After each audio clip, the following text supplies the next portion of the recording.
Questions, I think, is do 20 dead first graders change that equation? So far it hasn't, and I think what makes this such an intractable issue is even after Sandy Hook, there are two camps. The two camps are what we need to make our community safer is fewer guns, and the other camp saying, no, what we need to make our community safer is more guns. I don't know where the common ground is on this when it starts that far apart.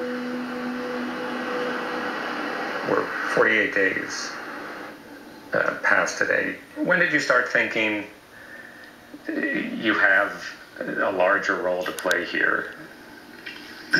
I feel like we've been forced onto a platform, and I think we feel a sense of responsibility and a sense of obligation now to do whatever we can. We're not political, Mark and I. We're not, confrontational people. But I think we can't allow ourselves to become complacent and just say, that's how it is here in the United States. These things happen. That's unacceptable.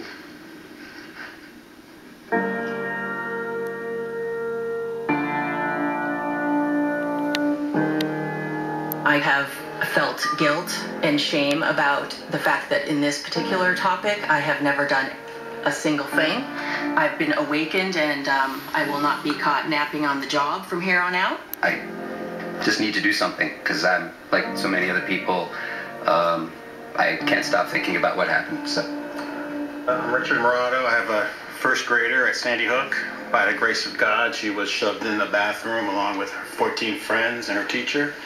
I won't begin to tell you the things that she says and draws right now, and it's progressively getting worse. So anything we can do for our community, but I think we all need to get on the same page, and if someone does speak tomorrow, let us all be on the same page. There's a huge silent majority out there that I believe is easily motivated not to be silent anymore if we give them the tools, and that's what we're working towards. When you go out and you advocate, your power is 1,000 to 1, because people aren't showing up. And the fact that you're from Newtown is even more important. I feel like our grief puts us in a unique position of power, and I actually believe that we can, with that power, help level the playing field with the special interests that are out there.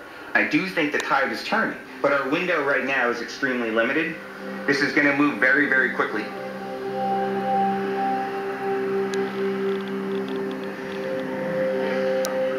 I've never had to wait in line to get in the legislative office building. I've never had to walk through a metal detector to get in the legislative office building. So this is most definitely a moment in my state and the nation as well.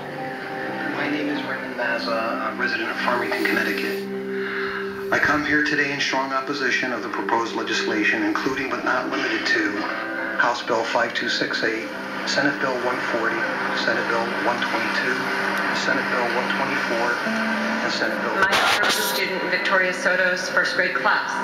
She survived.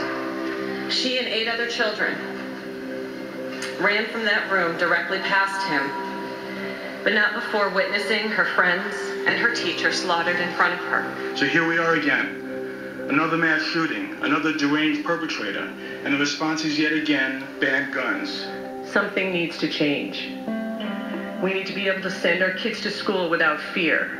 As much as you might detest this thought, at the end of the day, the only protection against a bad man with a gun is a good man or woman with a gun in the right place at the right time. Guns are a fault line in this sort of varied American experience, and they have this capacity to sort of